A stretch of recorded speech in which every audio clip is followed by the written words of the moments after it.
Good morning, everyone. Morning. As Mark said, I've lived here at Ananda Village. I've been here for quite some years, more than probably 30 years, I guess. I've had the great fortune of living in this community and following the inspiration and teachings of Yogananda, Swami Kriyananda. And just like to share a little bit, then we can leave some time for questions and see how long it goes, how long the inspiration lasts here. When I was looking at the readings for this morning, there were a couple of different things that came to mind, which I'd like to touch on. The first is obviously that the spiritual path is not necessarily something that's easy. And we talk about the thousands, out of thousands who seek only one, out of thousands of people only one seeks, out of the thousands who seek, maybe one knows me as I am. So it's clear it's not that easy. The other thing is that we're living in a time when we're not getting a lot of support. We're in early Dwapara Yuga, transitioned out of Kali Yuga, thankfully. But we're still in the early stages of a new age energy where there's a little bit more energy happening in our brains, a little bit more going on for us, but it's still a dark materialistic time. And the society that surrounds us isn't going to give us a lot of support for the spiritual path, unfortunately. But the last thing I wanted to touch on is that the spiritual path is not something that is grim and you just have to strive and put your energy into it, put your nose to the grindstone until at some point, way in the future, you suddenly start to get the benefits. It's like, you struggle here on earth and then you go to heaven. That's no longer at all the conception that Master brought, that Kriyananda brought. And so the good news is that the spiritual path is rewarding all along the way. That's something that we have to keep in mind as we deal with this rather difficult reality. The path is difficult, and we're not going to get much support. So, on the first point, the path is not something that's easy. And as this reading from the Bible proclaims, it's all out war against the ego, the spiritual path. And if you just sort of take it as the ego is willing to be, as the ego gives it to you, it's, love those who love you, be kind to those who are kind to you, love your family. That's not enough. The ego likes to do that because it gets reinforcement back from those things. But what Jesus says here in the reading is, no, you have to go love all equally. God is equally in everyone. God maketh the rain fall on the wise and the unwise. And so we have to expand our sensibilities to include everyone, all things, not just what he feels good to the ego. So we really have to come to the understanding and the feeling and the realization that we are not separate. We are not separate from all those beings out there around us who seem to be causing us so much grief. Who are despising us and causing us problems and persecuting us. They're still part of us. And what is it that keeps us separate? What keeps us separate is the ego. It's the ego, it's the soul identified with the body, rather than the soul identified with its true nature, which is oneness and all. We're a spark of the divine. We have that spark within us, and we need to take it and expand it. We need to move it beyond. I'm getting a message out there. Sorry. All right. Yeah. If we're not doing, I'm getting little chats coming up, and if I need to address something, let me know. So it's that realization of our oneness and where we're trying to go. And once that happens, then you can identify, you can move your sensibilities out to those much more beyond your own self. As Adi Swami Shankara, the first Swami Chakra, the one who actually reordered the Swami order, or he created the Swami order in India. I don't know, these dates are unclear, 1500 to 2000 years ago. But um, he had a rather interesting statement. He said, who who seeks God? Who can be busy for God? The childhood is filled with the toys and games of childhood. Youth is pursued with sex and pursuit of sense pleasures. The middle age is people pursuing the money, wealth, trying to find security. And old age is people are busy with regrets, with nostalgia, illness, and the inevitable decline of the body. And he said, who is busy for God? Who is there? Where is it in these paths of life that people are seeking God? And Master said, yeah, he was a little bit bitter from his age. He would say, just there weren't very many people who were interested. But and Master told us we're in a new age. We're in a time when there's a little bit better understanding, when people can figure out a little bit more, when people have more of a sense of the energy, more of a sense of what will bring us true happiness. And as Master pointed out, what we're all really seeking is happiness. And most people are caught in the delusion that the material world is what's going to bring us happiness. And we're still in a very material age, even though we've moved into Dwapara Yuga.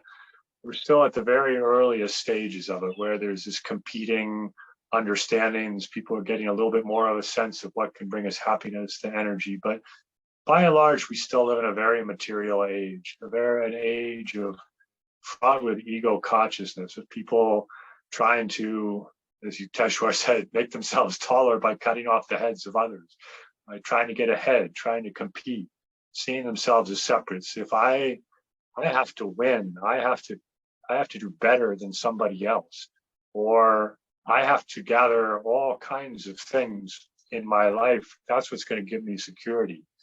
Whoever has the most toys wins.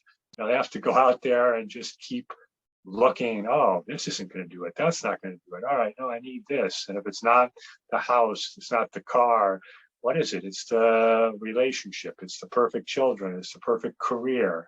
It's a perfect experiences of, I have the perfect vacation. That's what we're surrounded with. And that's, people realize that they're not happy, that they haven't found the one thing that we're really looking for. They realize that, but they don't always know where to look. Out of the many, many, many thousands who are striving to find that happiness, maybe a very few turn inward, turn into the spiritual path. And we just have to realize it's one of the real pitfalls of the spiritual path in our age, is to be influenced so much by the opinions of others, as Swami talks about in this reading. And it's really, really hard, because we're social beings and we want the approval of our fellow human beings. And if we're out there sort of on our own path, going on alone, it sometimes is difficult. It doesn't feel like, wow, we're not getting the approval that we want. And it stems back from our early childhood, the approval of our parents. We're always looking for their approval. Well, maybe some of us are lucky enough to have had parents who were firmly on the spiritual path and introduced us to the spiritual seeking, but many of us don't. And what happens when we come on the spiritual path, or we start looking, and our parents are sort of asking, oh, yeah, what's this person doing? Oh, what are you doing? Yeah, going to this place in California, and this Swami Kriyananda, and who's he? Is this a cult? And it's often that our family and our parents don't really give us that full-on approval.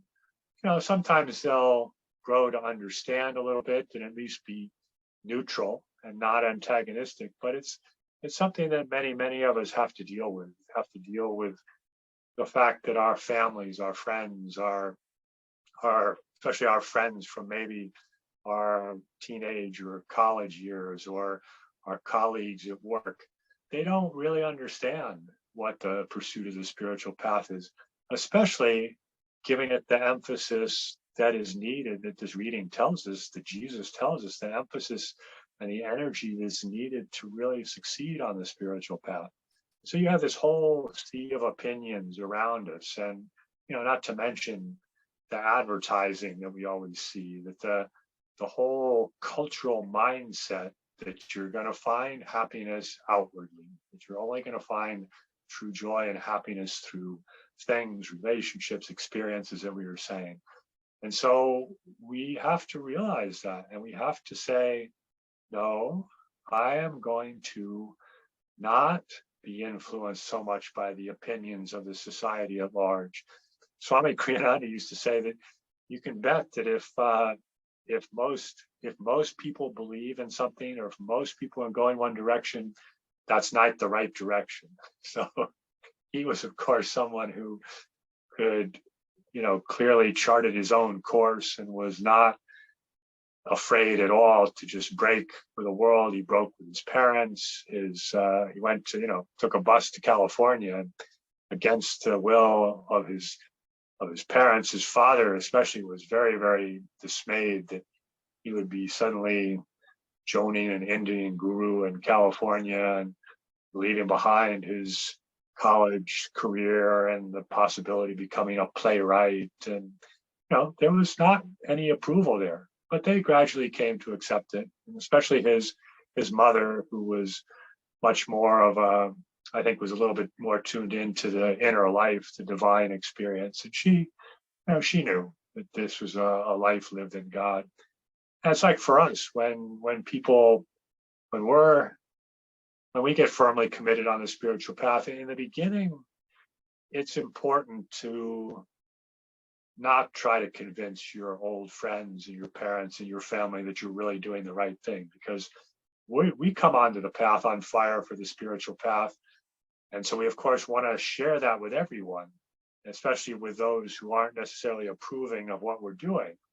And it can be a difficult thing. It can actually push people more away because, oh my God, not only did he this, now he's trying to proselytize. He's becoming someone who's really trying to push me onto this, and it can alienate them more. And I think what the best approach is just if anybody asks, to explain in as easy terms as you can, to put it out there, what you're doing, why you're doing it. But if there's not an understanding there, if there's not a resonance, just let it be. Say, okay, no, it's fine. And what often will happen is that people, your family, your friends, old friends, will notice a change in you. And you don't have to tell them anything. They can just say, oh, he seems a little bit more calm. He seems a little bit more open. He seems a little bit more joyful, especially the calm and peacefulness of it. This is something that happened to me. My parents, I used to be, sort of very much out there, a go-getter, and quite competitive. And, even in just taking walks or hiking, I always wanted to be the first one on the hiking. And I remember some years after coming on the path, I was taking a walk or something with my parents, and I don't think they knew I was listening, but they overheard. They were talking to somebody else and said, yeah, he seems to have really sort of gotten a lot more mellow, a lot calmer. It's, I think this is good. So people can see the difference in you. And if they see that you're doing a good thing, that it's working for you, and they can come to accept that. So it's helpful in overcoming that perception of this energy of something that's drawing us outward, that's drawing us back. Or likewise, your coworkers. You can be the one in the office or at work who doesn't get involved in the petty office politics, who doesn't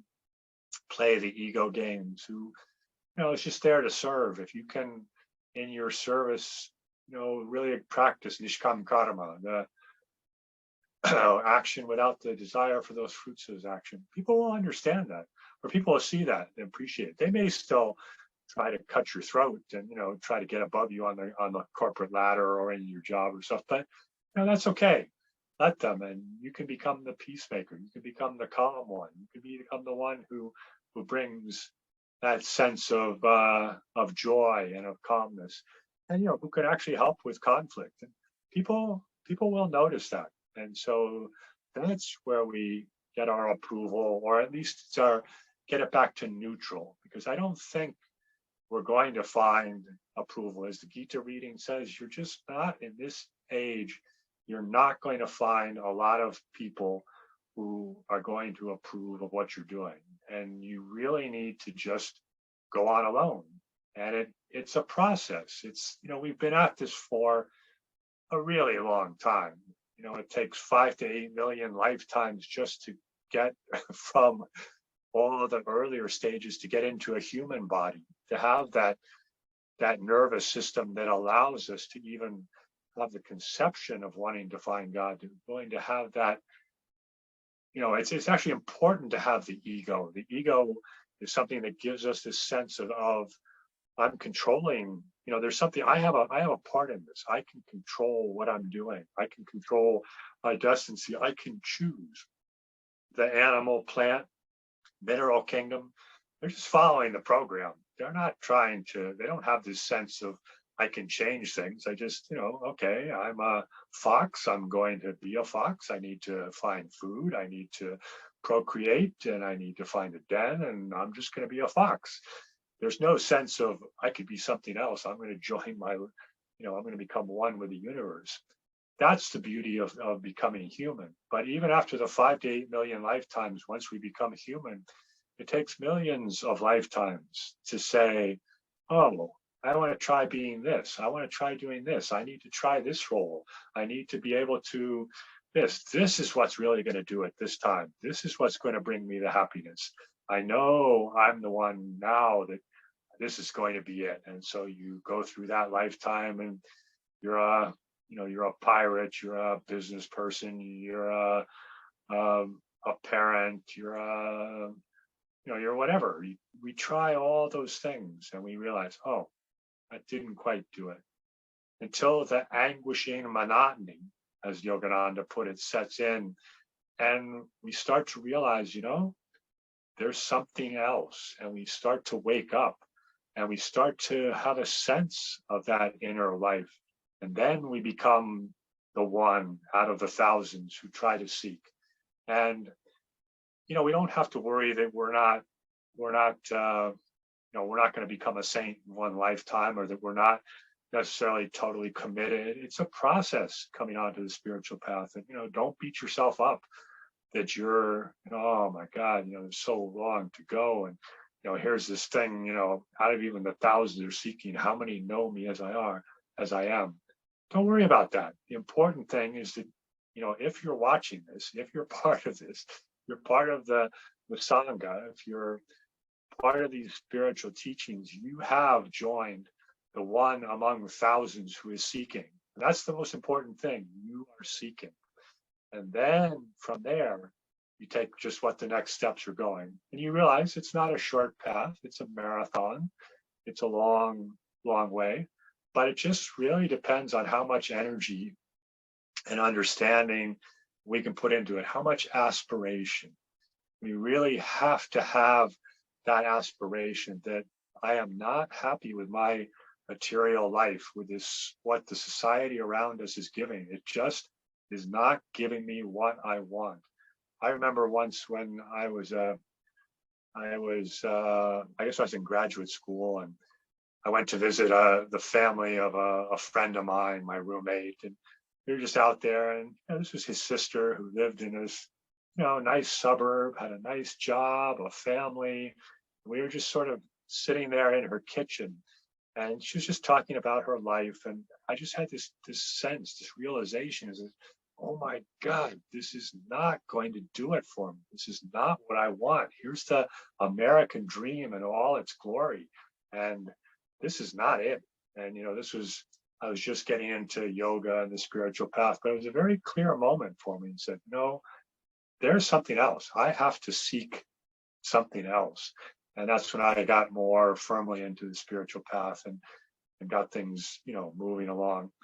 But even the psychological or, psychiatry or psychology in the modern age, especially from the Freudian side of it, people dealing with this angst, he realized that people were not happy, that people were upset, but in that more materialistic, more Kali Yuga influenced conception of what the psychology was about, they went the other way. They said, well, it's all because we have all this lower nature, all these subconscious tendencies, all these likes and dislikes, which we absolutely do. I mean, it's the ego is there, and the ego is creating these identifications and these likes and dislikes. And the Freudian approach that perhaps, I don't know, I'm not a psychologist, so forgive me if I'm misrepresenting what actually Freud was saying. But in general, the sense was we need to recognize that. We need to understand that we have all these subconscious tendencies. We just have to live with it. We just have to work through it. We have to get in there. We have to see where it is and go ahead and get in there and work with it. And their sense was give up that aspiration to higher things, because that's just delusion. Those are just desires that are not going to happen. There really are. We're not going to transcend that animalistic nature. Well, that's, the teachings of the great masters are completely opposite that. They said, no, yeah, those things are there, but you're not going to transcend them by getting down there in the mud. What we have to do is to get out of that mud. We have to get out of the mud puddle and reach for something that's higher, to move into that communion with God, that spark of the divine that's in us. We have to tune into that. And it's also very, very important. This is the third part here. It's very, very important to realize that the conception of the spiritual path has evolved. And what Master brought is not the same spiritual path that people were dealing with in Kali Yuga. So as it says in the Festival of Light, whereas in the past, suffering and sorrow were the coin of man and redemption, our payment has now been exchanged for calm acceptance and joy. So that's a very, very key change. So if you wanted to pursue the spiritual path in the past, what happened? You needed to completely separate yourself from society. You needed to lock yourself up, and some of the practices of perhaps the medieval monasteries of Christendom or whatever is denial of the body, of flagellation, of fasting, of starving yourself, and just a very, very strong discipline to try to quash any of these tendencies. And it was turned out to be more of a repression than this transcendence or a transmutation of those energies. And there were saints who overcame the dictates of the ego and of the body in this darker age through that suffering, but it wasn't so easy. And by and large, the whole broader conception of religion was you got to toe the line, you got to behave, and you got to follow all God's rules. And then if you're lucky, you won't go to hell and eternal damnation. You might get into heaven. So there was no sense that the spiritual path would bring its own fulfillment, that virtue was its own reward. It was just the sense of, okay, this is my tendency. This is where, they didn't have the words ego, but this is where the ego is leading me. And this is wrong. I have to deny this. I have to repress this. I have to keep this strong willpower and energy to keep from doing these things that my body is compelling me to do. Well, fortunately, Master brought a very, very different conception of the spiritual path. And the spiritual path that he taught is one that says, our nature is joy. Our true nature is peace, is calmness. And we can experience that. We can start to touch the divine immediately. It's just a shift of energy. It's transmuting and redirecting energy to bring it into the higher chakras, to the higher experiences, rather than just repressing it and saying, no, my lower tendencies of material survival, of procreation, of dominance in the world, those lower energies, those lower chakras. No, I'm going to bring it up into the heart, experience God's love, experiencing expansion, experiencing that sense of oneness, of intuition. And they brought techniques. It wasn't just this mental teaching of saying, okay, I just, I'm a sinner. I'm someone who I have to overcome these tendencies, these subconscious tendencies, these tendencies of the ego. No, I have techniques, I have ways that I can cooperate and move the energy in the body that can get me into these higher realms of consciousness. That's what's important are the attitudes still. Yes, I need to know what I'm doing, where I'm trying to go, why I'm doing it. But I also have these techniques to still the monkey mind, to quiet the body, to help move the energy into different ways. There's ways I can live my life that will make it easier for me to not be drawn out into this materialistic society all around me. And lo and behold, what happens on the spiritual path? We start experiencing those aspects of God almost right away. I think every one of you who's listening has had some probably experience with meditation, and hold on to those things. That after a period of meditation, even if it didn't seem like a great meditation, you come out, there's a sense of calmness, there's a sense of peace. You can move through your life a little bit more unruffled. Realistically, it may not last forever. It may not last for your whole day.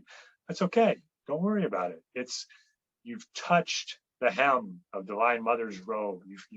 You've experienced some of that, and that is what can give us motivation. That's what keeps us on the spiritual path. It is not the opinions of others. It is not approval from the society at large to keep us, from moving from the one out of the thousands who seek to move towards the one who truly knows me as I am. And that is possible.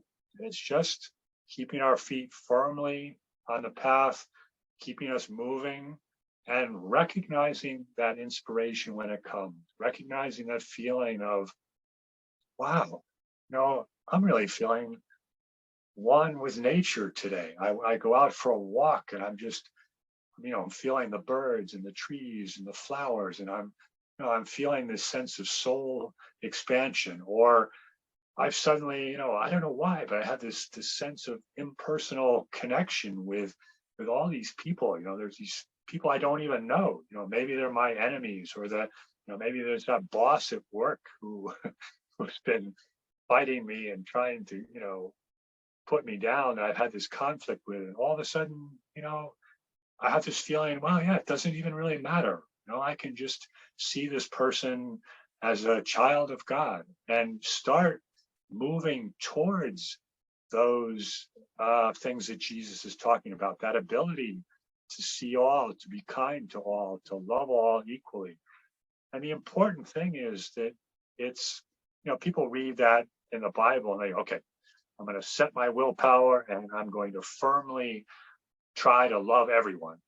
Well, guess what? Without some interior connection to the oneness within, to God, to divine, without that connection, it's going to be really, really hard to do it through the egoic will. Like the ego can say, I want to be a perfect devotee, and I am going to be a perfect devotee. Jesus tells me I have to love everybody. Okay, by God, I'm going to love everybody. And you do it with this grim determination and sense of discipline and willpower. And, the willpower can be important, but it's not going to happen unless you're tapped into something higher, unless you can feel that there's this grace that's coming through you. There's this connection to this impersonal divine love. I mean, love is not ours to create. Love is ours to tap into. And so You have to make that connection to be able to do that. And once you start making those connections, it's something that is affirming of reality as it is. It's not something where we have to set our willpower and energy to move, move the needle to something that, we don't think is real. So I'm going to try to be, I'm going to be loving. I'm going to be kind. It's not going to work that way. And so it's so important to tap into that divine, and then it becomes a natural flow. And sure, it can be a practice. It's very helpful to set our minds and our willpower to be able to try to take advantage, to try to express that love in our hearts. But do it when you've got something in the bank. Put something in the bank, tune into that, tap into those spiritual experiences, that love first. And once you've got something in the bank, it's natural. I mean, I love the story of the Yogananda told. There was a sadhu who lived on the outskirts of a village, and he and some fellow monks were there, and he would just wander around. I think wander around very scantily clothed, naked, just sort of chanting God's presence. And one day he went out and he was just wandering through the village, and he really wasn't understood about what he was doing. And the village boys, the village kids, being mischievous little boys, they said, "Oh, who is this guy? This is some, strange beggar, and we don't want him here." And they started throwing rocks at him, beating him up. And he, the sadhu was just totally calm and just kept walking and feeling God's love. And when he got back to his fellow monks, they said, "Oh my God, what happened to you? You're all bloody, and there's these sores, and you're bleeding, and aren't you in pain?" He said, "Oh no, yeah, I was just having such fun with the village children, and we were just playing, and we were throwing rocks, and we was having a good old time." So, he didn't even see it as he was being attacked. He completely transcended that ego, and all he was feeling was connection with these people who are throwing rocks at him. So, that's the ultimate. Or, you take the example of Master or of Swami Kriyananda. I mean, Swami Kriyananda, he didn't have to, especially later in his life, it wasn't that he was putting on airs or he was trying to, be this person. It's just who he was. He was a divine friend to all. And he would just see the highest in everyone. He would, Davy tells a story very early on. He'd walk into the room where they were all there, said, "Good morning, great souls." And they kind of all look around and say, "Wait a minute, who's he talking to?" The great souls. And he just saw the potential of everyone and saw their divine friend. Even there was a time when they were at a dinner party, and there was some quite negative. There was a couple there who was being quite negative, and just anything somebody would say, they'd say something against it or bring up some negative energy or criticize. And some of the other Ananda members were there, and they're just kind of getting a little bit upset with this constant negativity coming. And they're getting tense about it. And after the dinner, they said something to Swami and said, "Oh, can you believe how negative she was?" And Swami just sort of looked at him and, quite truthfully said, "Oh, no, I didn't notice." He wasn't tuned in on that level. And so once, we can elevate our consciousness and start moving in that direction, then these things become much more natural. And it's a self-reinforcing cycle at that point. As you start giving out more love and more kindness and relating to others, that grace flows through us, and we're able to relate to others and to see that oneness. And, it helps us on the spiritual path. So it's not the grim slog until finally the end of life, and then, you knock at the pearly gates and maybe they'll let you in. It's not that at all. It's the path is rewarding unto itself. Sure, it takes effort. Sure, it takes some energy, but as you move farther and farther, the rewards become more and more great, becomes more and more fulfilling, and we can become the one who really knows him as he is, or her. Okay, I think I'll stop there. And if people have some comments or questions, we'll see what we can do. Okay, well, first thing I just wanted to ask is, how's our echo? Are we still having echo problems? No, it's okay. Yeah, that sounds good. Okay, great. So I wanted to go ahead and first of all, I want to say thank you to Atman for joining us today. We actually have part of our group has traveled down to Houston to be with our budding meditation group that's starting to form there. And they've come online since you started speaking, so I wanted to say hello to all our folks in Houston and invite everybody to open up their cameras because, and I should have done that before Atman started speaking, because it's always so much better to talk to faces than it is to talk to little black boxes with words in them. So yeah, we see a few coming up, so appreciate that. So I want to go ahead and open the floor to questions. And if you like, you can simply unmute yourself and ask your question. If you would rather not do it that way,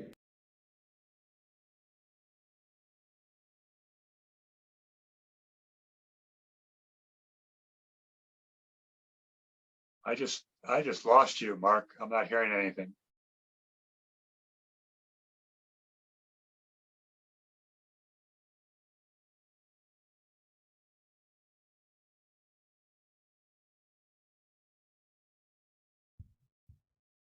we're having a number of gremlins here this morning. It's like for a little while, I was over our wireless mic system. I was hearing the Baptist church next door. So it's like, hopefully nobody else was getting that interference. It's not that, Well, they're great. hopefully the Baptist church wasn't hearing us, because they might not take kindly to my message. It's certainly possible.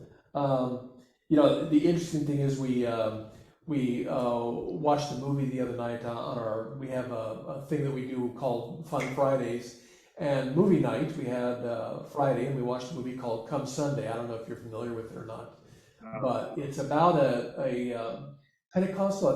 I'm not sure if they were considered Pentecostal or just fundamentalist church. He was a black minister who, because he was so distressed, it was happening in the 90s, about everything that was going on in Rwanda at the time, and seeing all the images of people dying and starving, and his teaching said that all these people are going straight to hell, because they don't know Jesus Christ. And so he had an epiphany. He actually said he heard God's voice who said, "That's not the way I work. There is no hell." And he started to preach this to his congregation, and he lost his entire congregation. They all decided they couldn't get on board with this teaching that he was putting out there, and so he had to make a transition. And one thing that made me think about that, that made me wonder about that, was Swami, of course, had his trial where he was not literal, but where he was forced out of SRF. And I've often heard him talk about how the fact that he got forced out of SRF allowed him to do so many of the things that he was able to do with his writings and his music and forming a community and all of that. But I wondered if you know of any time when he spoke about, because something like that, obviously, the ego would take a real hit. And I wonder if you'd heard him talk about, that the role that episode might have had in helping him to dissolve his own ego. Yeah, I think during the time when he was put out of it, he said it was absolutely the most difficult thing in the world. He couldn't think of anything worse to happen. Here he was, dedicating his life to the service of the guru in his organization, and all of a sudden he finds himself on his own. They said, "You can't talk to anybody, your fellow devotees. We don't want you teaching. We don't want you doing anything. You're worthless." And they just really tried to tear him down. So it was obviously a very, very difficult time and a difficult test. But as he moved through that, he realized that it was what Master wanted, and that two, it was a chance for him to really look at it, because he was a very advanced soul on the path, but he came face to face with some very difficult times, very difficult emotions, very difficult feelings, and it allowed him to work through that. One of the things that he always would tell us, that it said that it just really surprised him, but he's held on to it over and over, and it's a good lesson for all of us. So he went to see Anandamoyi Ma at some point after he had left SRF. He had seen Anandamoyi Ma. He was in India. He went to see her frequently. He had visited her with Dayamata as a representative of YSS SRF. So he knew Ma. Ma knew him. He went back to see her at a different time and asked her about, had to explain, I've been put out of my guru's organization, and what am I supposed to do here? How do you see this?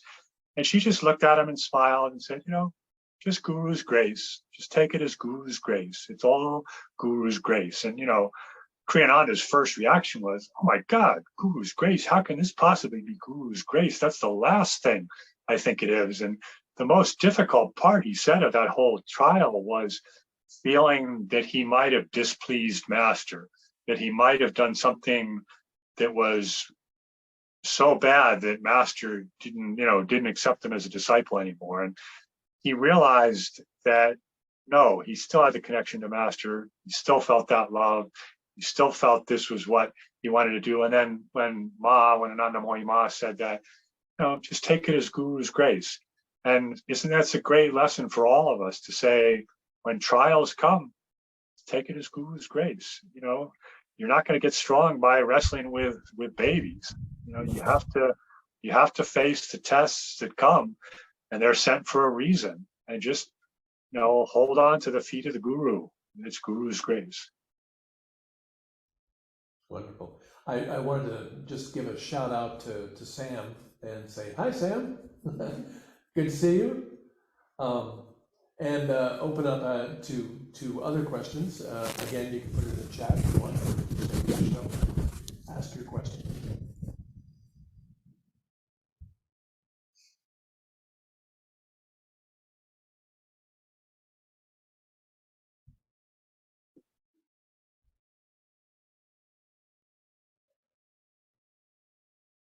Yeah, I don't see anything in the chat. Are they able to open their sound? Yes. Okay. We saw Ananda Houston there for a moment, but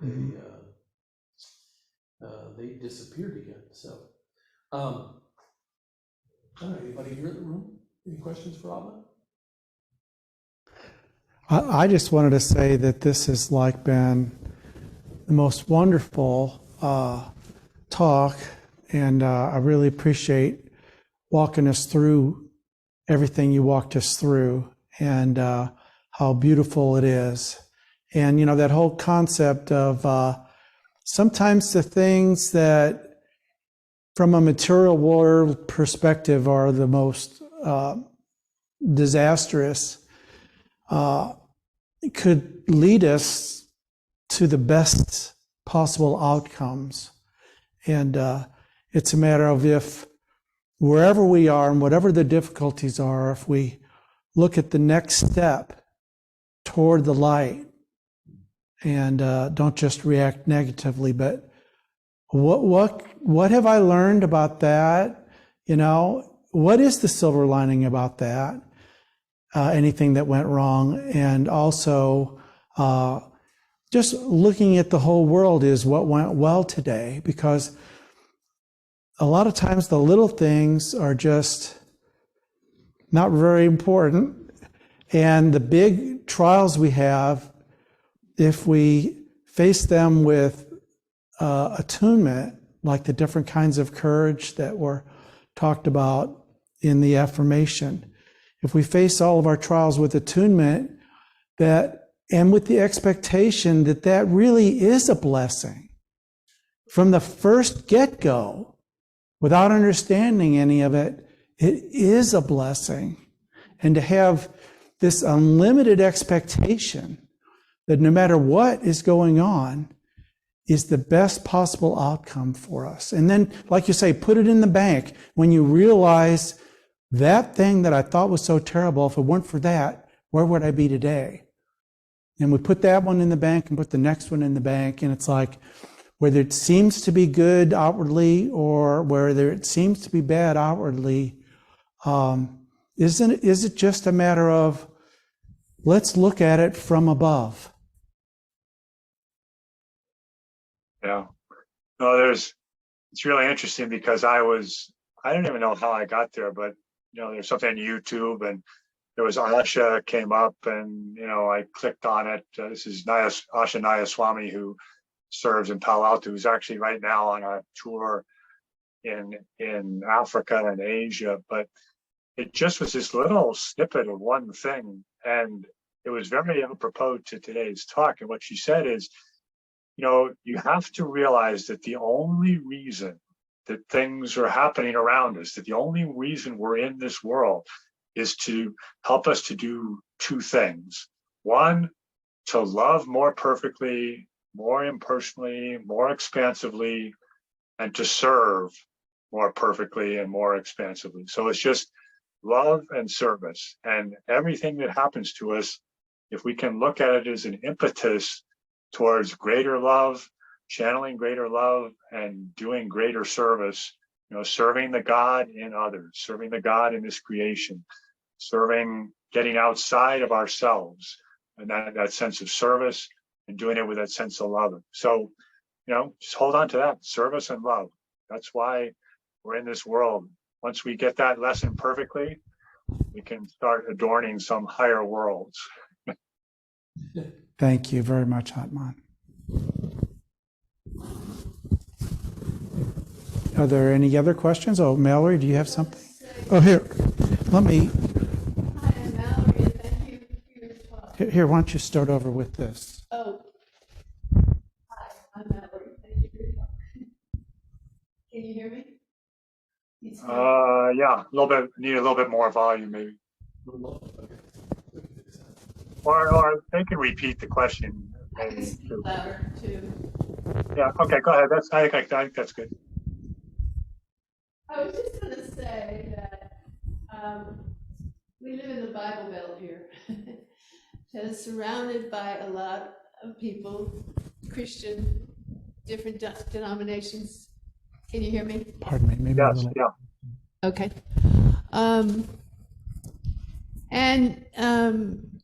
And they're really many good-hearted people, and I think that many of them see their salvation as doing good. And so there's lots of churches, there's lots of charities, people give a lot to these things, people give a lot of energy to them. And yeah, I think what might be missing for many of them is the peace inside. Although when I do service, I feel peace. So they are getting some of the teachings that we practice, some of the things we practice, they're getting also. So when you say only one in thousands, or Swami said, are going to really look inside and grow, I don't know. I think that service can take you a long way, but it doesn't always. There's a lot it doesn't explain. There's a lot it doesn't give us. So maybe you could speak to that. Oh, yeah, absolutely. I mean, there's nothing to say that that current religious practice is a bad thing. I mean, it's much better than than the people who are saying, oh, there's nothing in life and it's just me and for myself, and I'm just go out and get mine, and it doesn't matter what I do to other people. Absolutely not. No, I mean, thank God that there are, that Jesus's teachings are out there to the extent that they are. I think it's just the true Christianity that Master brought was to try to bring people back to that realization of the need for inner communion. That the the candles on the lower altars of good works are still lit, but we've lost the noble taper of intercommunion, as it says in the festival. And it's a slower path, but it's not to say that it's not a good thing. It's not people going. And I think as we relate to others, and it's easy. It can be easy sometimes to feel a sense of superiority or a little condemnation of more of the mainstream Christianity or stuff. But I think what's really important is just to relate to people as souls, and you're going to naturally resonate. You're going to see in others, and others are going to see in you that there's an inner life, that there's a connection with God, that there's a connection to the divine. And I'm no particular fan of some of the fundamental parts of the Catholic Church. And my wife grew up in Spain, very much in the Catholic Church. A lot of the people that she's part of runs the Spanish ministry. So a lot of people in Latin America, there's very, very, very strong Catholic culture and bringing. But, we've met some incredibly beautiful souls who, through the practice of Catholicism, have a very, very strong inner life, a very strong connection with Jesus. They don't necessarily put it in the same terms we do, but the resonance is there, and they can feel it when we come. And we don't talk about fundamentals of theology. We just relate to each other as lovers of God.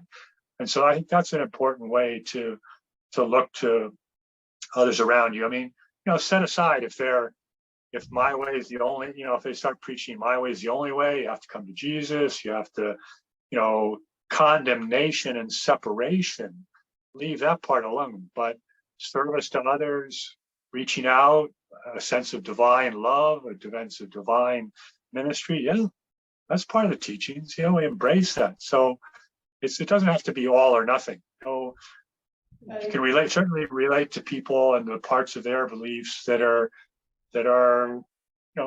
God affirming, and leave aside the ones that tend to be a little bit more separative, a little more ego bound, a little more materialistic. Yeah, I know for me, getting on the spiritual path, this spiritual path, is what it took for me to really start to appreciate the more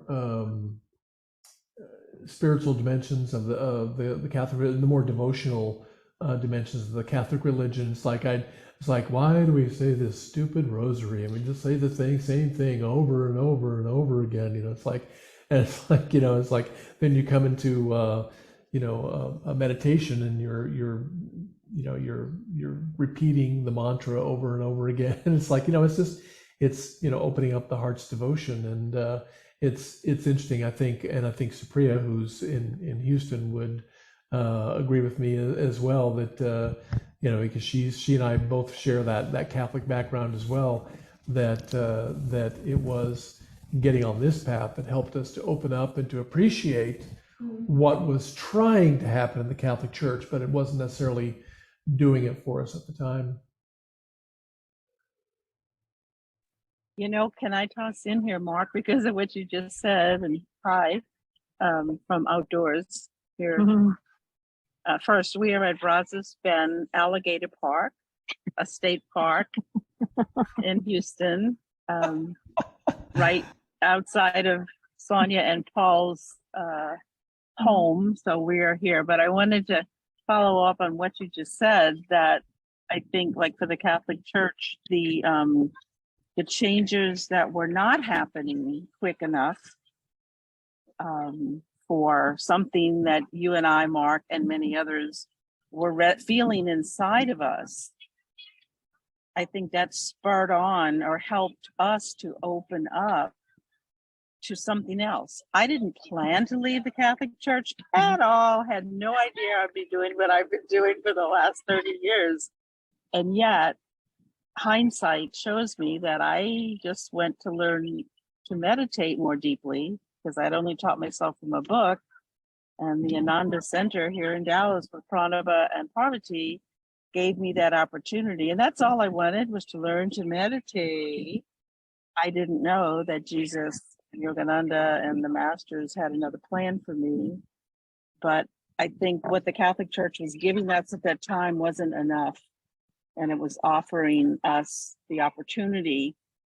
Our heart's yearning helped me to move on to something that felt so right.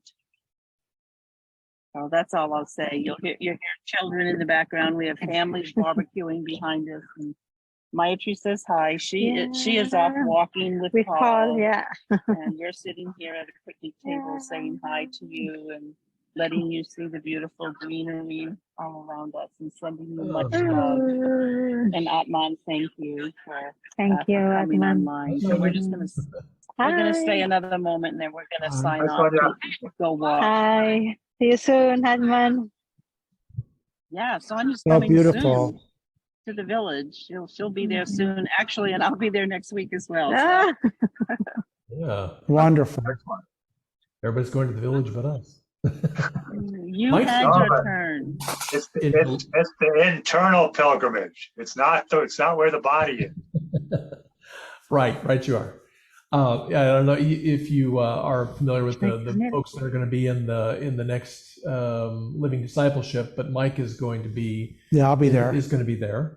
And Yes, I've known Mike for decades. It's going to be great to have you here. Yeah, beautiful to be. It'll be beautiful as usual. Makes me want to go back and do it all over again. Yeah. It's interesting when Supriya was talking. I was just thinking about there certainly was a long tradition of Catholic saints, of Catholic mysticism, some incredible souls. It's just that they had to go through a lot to get there, and they didn't necessarily have such an easy time of it. But there was one.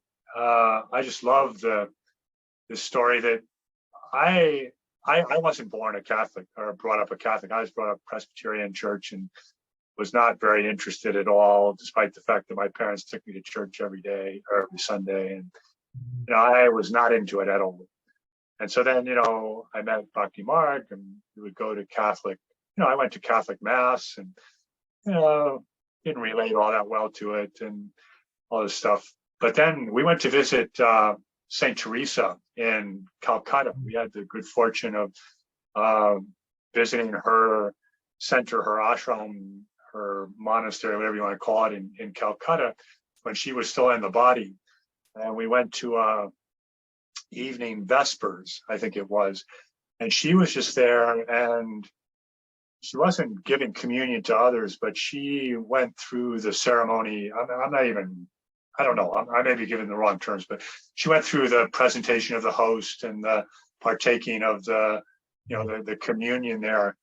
And watching her do that was incredible. It was just, I was in a crowd of other people and she was there, but you could just, there was this amazing wave of devotion that came out from her, and just in every part of her body, every movement, and just, said, wow, that's what communion is about. That's how you do it. Yeah, it's so easy to lose. Wonderful to hear that and to know about that story. Well, I think we are just about to the end of our time. We've got 3 minutes to the top of the hour, and I want to thank Atman for a wonderful talk. I guess Houston has dropped off. And Sam, I don't know, did you have any questions or have anything that you wanted to say? Or Well, I always have something to say. That's the Sam I know. And Atman, your comment about Mother Teresa, she was, as far as I am concerned, the epitome, the top in seva, in service. And that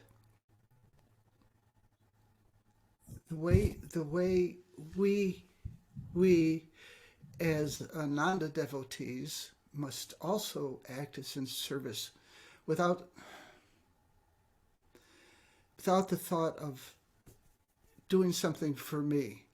Do it for your community. Do it for the world. Do it for even those people who you don't like. Serve in any way that you can. Service with Ananda is serving within Ananda is something that we do instinctively. We do music. We do the high-tech stuff to keep these Zoom meetings going. We do a lot of service within our community. I'm finding great satisfaction in leaving the Ananda bubble and going out into the community and serving and bringing that little piece of Ananda out and let others see it. Then the question comes up often that I hear is, how do you do this? How can you feel this way all the time? and then all of a sudden it kind of opens the door crack, and next thing you know, you have somebody else wanting to join Ananda, wanting to learn to meditate, wanting to learn the peace that I have learned. So thank you for the story of St. Teresa. I just absolutely love that. Thank you, Sam. Service is its own reward. And while we were on the subject of divine love too, I remember we had there was a quote from Saint Teresa that I think is fairly well known, but I just wanted to bring it up. She said, and let me make sure I get this right: I have found the paradox that if I love until it hurts, there is no hurt, only more love. You can tell I get a little choked up when I think about that. So I think it's a beautiful thing, and I want to say thank you to Atman for a wonderful talk and for sharing about Saint Teresa and everything else.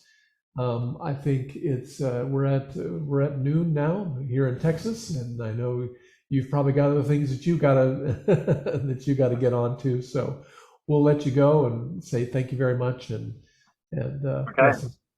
Great to be with you all. Just Same here. keep God moving bless. forward. Jai Guru. Jai Guru.